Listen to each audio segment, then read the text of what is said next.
오늘의 주요 뉴스입니다.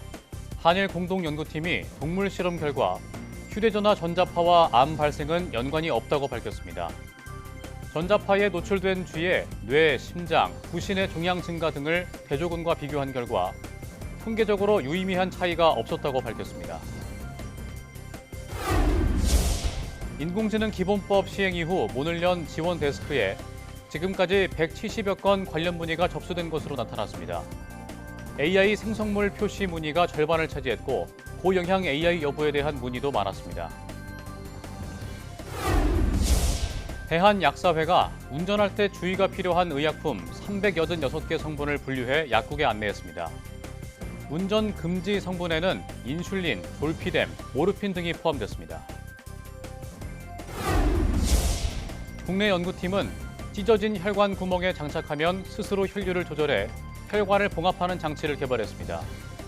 체온에서 스스로 펼쳐져 혈관 구멍 크기에 맞게 밀착 고정되는 형상 기억 고분자를 이용한 기술입니다.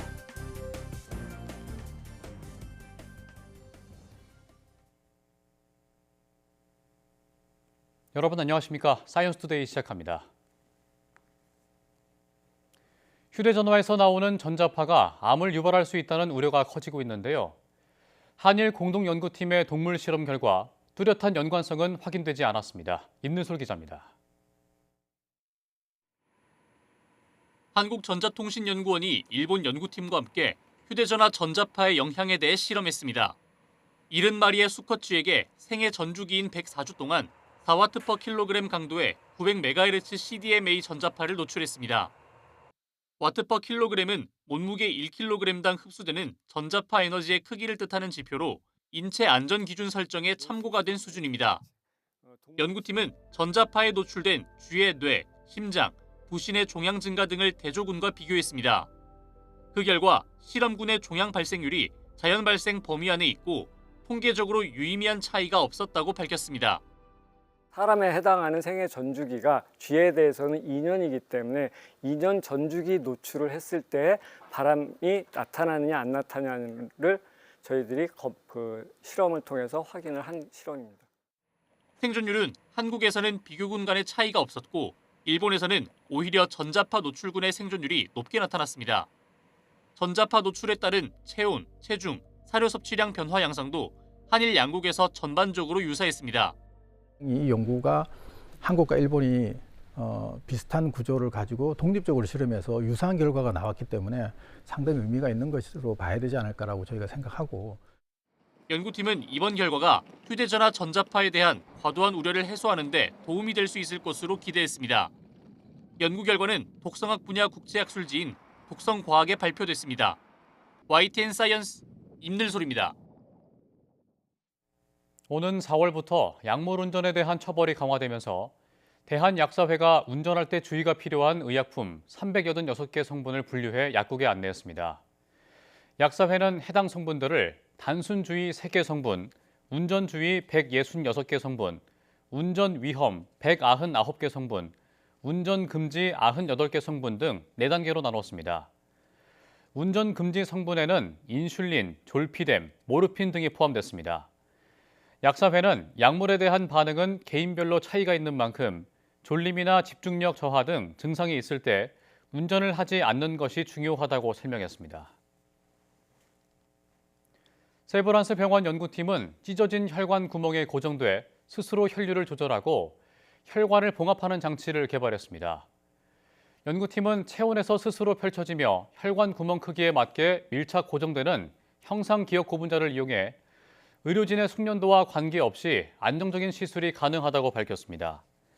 또 돼지 흉부 대동맥에 6mm 크기의 구멍을 낸 뒤 장치를 적용한 결과 한 달 뒤 혈관 조직 재생 정도가 기존 봉합수술과 유사한 수준임을 확인했다고 설명했습니다. 이번 연구 결과는 국제학술지 바이오 액티브 머티리얼즈에 게재됐습니다. 전 세계를 휩쓸었던 코로나19보다 치사율이 수십 배나 높은 니파 바이러스가 아시아를 위협하고 있습니다. 최대 명절 춘제를 앞두고 중국의 대이동이 시작되면서 백신조차 없는 치명적인 바이러스를 막기 위해 각국은 소리 없는 전쟁을 치르고 있습니다. 권영희 기자가 보도합니다. 최근 인도 동부 서벵골주에서 발생한 니파 바이러스 확진자는 현재까지 최소 5명. 인도 당국은 200명 가까운 접촉자들을 긴급 격리하고 모니터링에 돌입했습니다. 니파 바이러스는 주로 바이러스를 가진 박쥐가 먹던 과일이나 오염된 야자수 수액을 통해 사람에게 옮습니다. 치사율이 최대 75%에 달해 1% 내외였던 코로나19와 비교하면 무려 50배 이상 치명적입니다. 수십억 명이 이동하는 중국의 설 대이동, 춘윈이 시작되면서 다른 나라로 유입될 우려가 커지고 있습니다. 태국과 인도네시아 등 주요 관광 국가들은 인도발 항공편 승객을 대상으로 1:1 체온 스캔을 실시하는 등 공항 검역을 최고 수준으로 강화했습니다. Of course, we're all afraid of all the viruses, especially after Corona. Everything is going to change, and we lost so much people. So we think we should be very careful about these kind of diseases. 세계보건기구는 현재까지 인도 이외 국가에서 추가 확진 사례는 없다고 밝히면서도 상황을 예의주시하고 있습니다.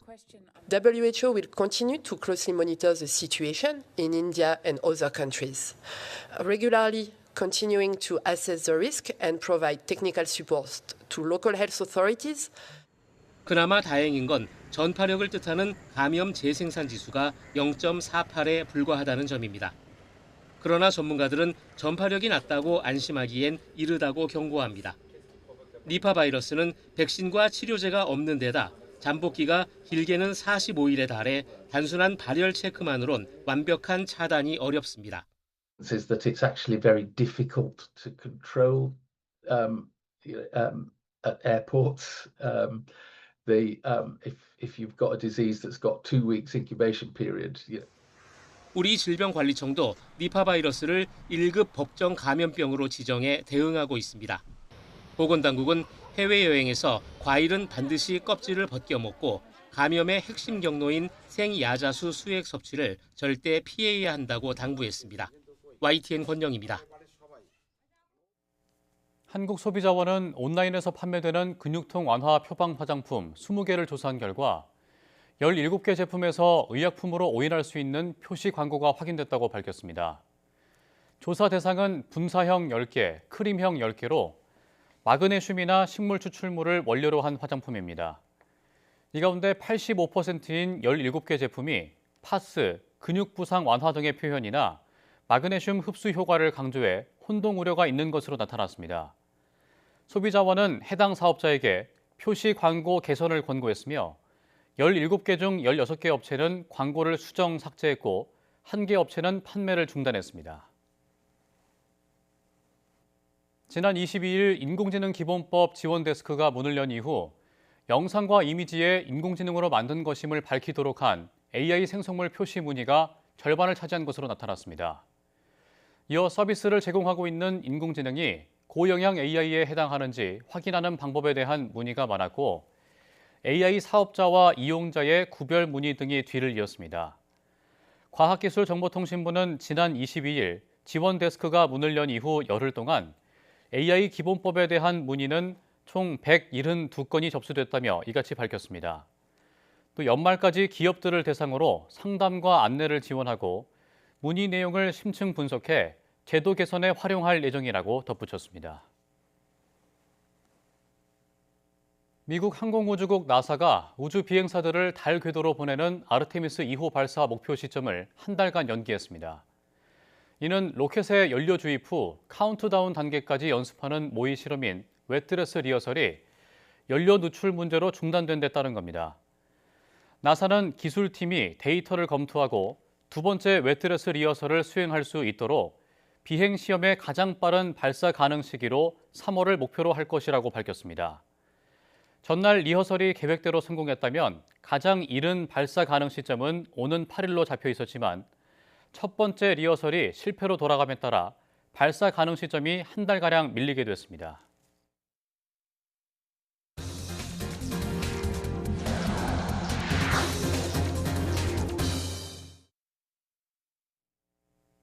트럼프 대통령이 우리나라에 대한 관세를 25%로 다시 올리겠다고 압박하면서 재계 전반에는 또다시 불안감이 커지고 있습니다. 트럼프 관세를 둘러싼 불확실성이 변수가 아닌 상수가 되면서 기업들은 대응책 마련에 골머리를 앓고 있습니다. 최아영 기자입니다. 현대차와 기아가 지난해 미국에 낸 관세는 7조 2천억 원에 이릅니다. 트럼프 대통령이 현재 15%인 자동차 관세를 25%로 되돌릴 경우 이 부담은 최대 11조 원까지 불어날 전망입니다. 이런 상황을 막기 위해 미국을 방문했던 김정관 산업통상부 장관이 빈손으로 귀국하면서 불안감은 더 커졌습니다. 관세 인상 진행이 시작이 된 거고, 그러니까 반복 개제를 준비하고 있는 거고. 관세 인상 여부를 떠나 기업들을 진짜 괴롭히는 건 상시화된 불확실성입니다. 관세가 어디로 튈지 모르는 상황에서 사업 계획을 실행하기도 대책을 마련하기도 쉽지 않습니다. 다 변수가 생기죠. 그래서 이제 그걸 시나리오로 만들어갖고 상황에 따라 대응할 수 있는 구조를 만들어야 되는 상황이 더 복잡해지는 상황이 된 거죠. 게다가 당장 열흘 뒤에는 미국이 지난해 4월부터 부과한 상호 관세에 대한 정산도 시작됩니다. 기업들이 낸 관세를 미국 당국이 사후에 검토해 관세액을 확정하는 절차입니다. 문제는 상호 관세 위법성 여부를 따지고 있는 미 연방 대법원의 판결이 언제 날지 모른다는 점입니다. 만약 정산이 끝난 뒤 위법 판결이 난다면 기업들의 관세 환급 절차가 꽤 복잡해집니다. 정산 이전이라면 정정신고로 비교적 간단하게 돌려받을 수 있지만 정산 이후에는 미 관세청의 이의 제기와 불복 시 국제무역법원 제소까지 가야 합니다. 대법원 판결을 앞두고 먼저는 관세 환급을 청구할 자격이 있는지 확인이 필요합니다. 그리고 정산이 언제 이루어지는지 그 정산 시점을 좀 정리해서 우선순위를 관리하는 그런 준비 작업이 필요합니다. 무역 합의가 언제든 번복될 수 있다는 불안감과 관세 불확실성에 기업들 혼란도 가중되고 있습니다. YTN 최아영입니다. 트럼프 대통령의 관세 재인상 압박에 이번에는 조현 외교부 장관이 마코 루비오 미 국무장관과 만나 대미 투자 이행을 위한 노력을 강조했습니다. 하지만 미 국무부는 한미 외교장관 회담 뒤 관세 논의 내용은 언급하지 않았습니다. 워싱턴에서 홍성희 특파원입니다. 조현 외교부 장관이 워싱턴 DC에 도착하자마자 향한 곳은 미 국무부 청사입니다. 마코 루비오 국무장관과 악수를 나눈 조 장관은 협상 전망을 묻는 기자들의 질문에는 답변을 피한 채 회담장으로 들어갔습니다. 지난해 11월 한미 정상회담의 결과인 조인트 팩트시트 발표 이후 처음 열린 한미 외교장관 회담에서 조 장관은 급한 불, 관세 인상 문제에 집중했습니다. 조 장관은 한미가 합의한 대미투자특별법의 국회 입법 절차를 설명하고 관세 재인상 철회를 요청한 것으로 보입니다. 우리 국회 절차에 따라서 양 정부 간에 합의된 것이 이제 입법으로 추진되고 있는 상황이라서 그러한 내용을 미치게 잘 설명하고 양해를 구할 것으로. 미 국무부는 한미 외교장관 회담 뒤 양국이 원자력과 핵 추진 잠수함, 조선산업과 대미 투자 협력에 합의했다고 설명했지만 관세와 관련한 내용은 언급하지 않았습니다. 특히 미국의 핵심 산업 재건을 위한 한국의 투자 확대 분야에서 긴밀히 협력해 나가기로 의견을 같이 했다고 강조했습니다. 김정관 산업통상부 장관에 이어 미국에 남은 여한구 통상교섭본부장은 제이미슨 그리어 미국 무역대표부 대표를 만나지 못한 채 귀국길에 올랐습니다. 사실 관보는 어떻게 보면 이제 그 루틴한 행정 절차의 하나인데 아직까지는 지금 그 미국 정부 내에서도 지금 협의 과정을 거치고 있는 그렇게 좀 파악을 하고 있습니다. 트럼프 대통령도 한국 정부와 대화하겠다는 의지를 밝힌 만큼 대미투자특별법이 국회를 통과하는 대로 상황이 정리될 거라는 분석도 나옵니다. 한미 외교수장이 만나 해결책 모색에 나섰지만 트럼프 대통령의 관세 위협이 계속 반복되면서 관세로 인한 불확실성이 장기화할 거라는 우려가 커지고 있습니다. 워싱턴에서 YTN 홍상입니다. 고정밀 지도 국외 반출 시 향후 10년간 최대 197조 원의 경제적 손실이 발생할 수 있을 거라는 분석이 나왔습니다. 대한공간정보학회는 산학협력 포럼을 열고 고정밀 지도 반출이 국내 산업에 미치는 경제적 영향 등을 논의했습니다. 발제를 맡은 정진도 한국교원대학교 교수는 경제적 파급 효과를 연산 가능 일반 균형 모델로 분석한 결과 지도 반출이 허용될 경우 8개 산업 분야에서 10년간 150조에서 197조 원의 비용 손실이 발생할 수 있다고 밝혔습니다. 한편 정부가 안보와 통상 사이에서 1년 가까이 구글과 애플이 요청한 지도 반출 여부에 대해 결론을 내리지 못한 가운데 구글의 보완 서류 제출 시한이 다가온 만큼 또다시 결정을 내릴 전망입니다. 지난해 수백 %씩 급등세를 보였던 메모리 반도체 급등 현상이 올해도 계속되는 가운데 디램에 이어 낸드 플래시까지 상승세가 가팔라지고 있습니다. 카운터포인트 리서치는 지난해 4분기 품귀 현상을 빚은 디램 가격 폭등 양상이 낸드 플래시 가격으로 옮겨붙어 올해 1분기에만 전분기 대비 40% 이상 상승할 것으로 전망했습니다. 연산과 단기 기억에 사용되는 디램과 달리 낸드 플래시는 데이터 저장 장치에 사용되는 메모리 반도체로 최근 투자가 확대되는 인공지능 데이터 센터에서 수요가 폭증하고 있습니다. 트랜스포스 역시 메모리 제조사들이 디램 생산 라인 확대에 집중하면서 낸드 플래시 증설 여력은 더 제한돼 낸드 공급 부족 문제가 장기화할 것으로 전망했습니다. 한국소비자원과 공정거래위원회가 설 명절을 앞두고 항공권과 택배, 건강식품 분야에 대해 소비자 피해 주의보를 발령했습니다. 소비자원에 따르면 2023년부터 지난해까지 설 연휴 전후인 1, 2월에 접수된 피해 구제 사건은 모두 1,586건으로 집계됐습니다. 분야별로는 항공권 피해가 1,218건으로 가장 많았고 건강식품 202건, 택배 166건 순이었습니다. 온라인 여행사를 통한 항공권 구매가 늘면서 과도한 위약금 부과와 운항 지연, 결항 관련 피해가 주를 이루었습니다. 택배는 배송 지연과 물품 파손, 분실 문제가, 건강식품은 고령자를 대상으로 한 무료 체험 상술과 청약 철회 거부 사례가 많았다고 소비자원은 설명했습니다. 지난해 우리나라 고령자 10명 가운데 7명은 은퇴 뒤에도 여전히 일을 한 것으로 집계됐습니다. 지난 1983년 통계를 작성하기 시작한 이래 가장 높은 수준입니다. 염혜원 기자가 보도합니다. 은퇴 뒤에도 여전히 일하는 고령자 숫자가 지난해 사상 최다였던 거로 집계됐습니다. 고용노동부 통계를 보면 지난해 55세에서 64세까지의 고용률은 70.5%로 지난 1983년 통계 작성 이래 처음으로 70%를 돌파했습니다. 고령자 고용률은 2007년 60%를 넘어선 이후 코로나19를 지나 2022년부터는 60% 후반대에서 계속 상승하고 있습니다. 전체 인구의 18%가 넘는 2차 베이비 부머 세대가 순차적으로 은퇴하고 있는 영향인 거로 분석됩니다. 취업자 수에 실업 상태지만 구직 의사가 있는 사람까지 포함한 경제활동 참가율도 72%로 역대 가장 높았습니다. 정부는 올해 노인 일자리를 115만 2천 개 공급할 예정인데 고령자 일자리가 늘어나는 만큼 고용률도 높아질 거로 예상됩니다. 다만 민간 기업의 정년 연장 논의는 제자리 걸음입니다. 법정 정년을 기존 60세에서 65세로 높이는 데 대해 노사정 모두 필요성엔 공감하지만 방법론이 다릅니다.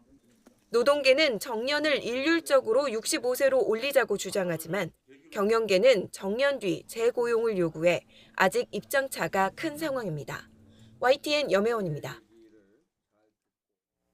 중국 기업의 차세대 휴머노이드 로봇이 첫 거리 시연 도중 넘어져 끌려나가는 일이 발생했습니다. 수많은 사람이 지켜보는 가운데 로봇이 행사장으로 뚜벅뚜벅 걸어옵니다. 걸음걸이부터 서 있는 자세까지 마치 사람인 것처럼 자연스러워 보이는데요. 이윽고 손을 들어 관람객들에게 인사하려던 로봇. 그런데 갑자기 옆으로 기울더니 그대로 바닥에 고꾸라져 버립니다. 지난달 중국 광동성에서 열린 중국 전기차 제조사 샤오펑의 휴머노이드 로봇 아이언의 시연 행사에서 벌어진 일인데요. 아직 어설픈 수준의 로봇을 무리하게 시연하려고 했다가 괜히 웃음거리가 됐다는 지적을 피하기 어렵게 됐습니다. 포스코 그룹이 미국 휴머노이드 로봇 기업인 페르소나 AI와 업무 협약을 맺고 산업용 휴머노이드 로봇의 현장 적용을 추진합니다. 두 회사는 이달부터 제철소에서 생산하는 철강제 코일의 물류 관리에 휴머노이드 로봇을 활용할 수 있는지 검증할 계획입니다. 포스코는 물류 작업은 사고 위험이 높고 근골격 질환 위험성도 있다며 휴머노이드 로봇 도입으로 이런 문제를 해결할 수 있을 것으로 기대했습니다. 삼성전자가 이번 주 개막하는 밀라노 코르티나 단페초 동계올림픽에서 혁신 기술을 활용해 대회 운영과 중계를 지원합니다. 우선 관중석과 선수 입장 터널 등 개막식이 열리는 경기장 곳곳에 갤럭시 S25 울트라를 설치해 현장을 전 세계에 생중계합니다. 또 쇼트트랙 비디오 판독을 위한 모니터를 공급하고 자원봉사자 850여 명에게는 인공지능 통역 기능에 탑재된 스마트폰을 제공합니다. 올림픽 기간 무기를 놓고 휴전에 들어가는 건 고대 그리스에서부터 이어져 온 전통이지만 올해도 공연불에 그칠 것으로 보입니다. 올림픽에 쏠린 시선을 공격의 기회로 이용해온 러시아는 올해도 올림픽을 앞두고 공세의 고삐를 더욱 쬐고 있습니다. 권준기 기자입니다. 교황 레오 14세는 밀라노 동계올림픽을 계기로 전 세계가 휴전에 들어갈 것을 촉구했습니다. E questo anche il senso della tregua olimpica, antichissima usanza che accompagna lo svolgimento dei giochi. 밀라노 선수촌에서는 올림픽 기간 평화를 기원하며 벽화 꾸미기 행사를 열었습니다. Living peacefully and respectfully and in a way that I think showcases great values for the rest of the world to understand.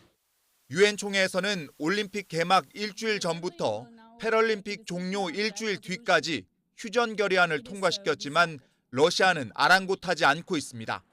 트럼프 대통령 요청으로 혹한기를 맞아 잠시 멈췄던 공격을 올림픽을 앞두고 재개한 겁니다. 러시아의 올림픽 휴전 무시는 상습적입니다. 2008년 베이징 올림픽 때는 개막일에 맞춰 조지아 침공을 시작했고 2014년 자국에서 열린 동계올림픽 당시엔 폐막 직후 크림반도를 기습 장악했습니다. 2024년 파리올림픽 당시에도 국제사회의 휴전 요청을 거부했습니다. И не случайно они на протяжении веков вырабатывались мировым сообществом. Правда, мало кто и когда придерживался этого принципа, за исключением Древней Греции, но 우크라이나 침공으로 IOC로부터 국제대회 참가가 금지된 러시아는 올해도 중립선수 자격의 선수 13명만 올림픽에 출전합니다. YTN 권준기입니다. 세계 각국에서 미성년자 SNS 제한 움직임이 잇따르는 가운데 스페인도 16세 미만 미성년자의 SNS 금지 조치를 추진하기로 했습니다. 페드로 산체스 스페인 총리는 아랍에미리트 두바이에서 열린 세계정보 정상회의에서 16세 미만 미성년자의 소셜미디어 이용을 금지하고 플랫폼의 연령 확인 시스템 도입을 의무화하겠다고 밝혔습니다. 앞서 지난해 12월 호주가 16세 미만 미성년자의 SNS 이용을 차단하는 법을 전 세계에서 처음 통과시킨 뒤 다른 국가들도 유사한 정책을 추진하고 있습니다. 영국 통신미디어 규제 당국에 이어 정보보호당국도 일론 머스크가 소유한 소셜미디어 기업 X의 인공지능 챗봇 그록의 성적 이미지 생성 논란을 조사하기로 했습니다. 영국 보호위원회는 그록의 이미지 생성에서 개인정보가 잘못 다뤄졌는지 공식 조사에 착수한다고 밝혔습니다. 그록은 여성과 아동을 성적으로 그린 이미지를 생성해 공유하는 데 사용됐다는 지적이 잇따르면서 전 세계에서 논란을 일으켰습니다. 지난달 영국 통신미디어 규제 당국인 오프콤은 그록이 영국에서 불법 콘텐츠로부터 영국 국민을 보호할 의무를 준수했는지 살펴보기 위한 조사에 먼저 착수했습니다. 6월 지방선거를 4개월 앞두고 한 서울 지역 기초의원이 음란물 딥페이크 사진을 이용한 금품 협박을 받아 경찰이 수사에 들어갔습니다. 서울 강서경찰서는 최근 국민신문고를 통해 접수된 김민석 서울 강서구 의원 협박 사건을 배당받고 수사에 착수했습니다. 김 구의원은 YTN과의 통화에서 지난달 말 모르는 이메일 주소로 자신을 음란물에 합성한 딥페이크 사진과 함께 5만 USDT 7,200만 원 상당의 암호화폐를 요구하는 협박 메일을 받았다고 설명했습니다. 해당 메일에는 문제 해결을 위해 즉시 연락하십시오. 그렇지 않으면 결과를 감수해야 할 것입니다라는 문구가 담긴 것으로 파악됐습니다.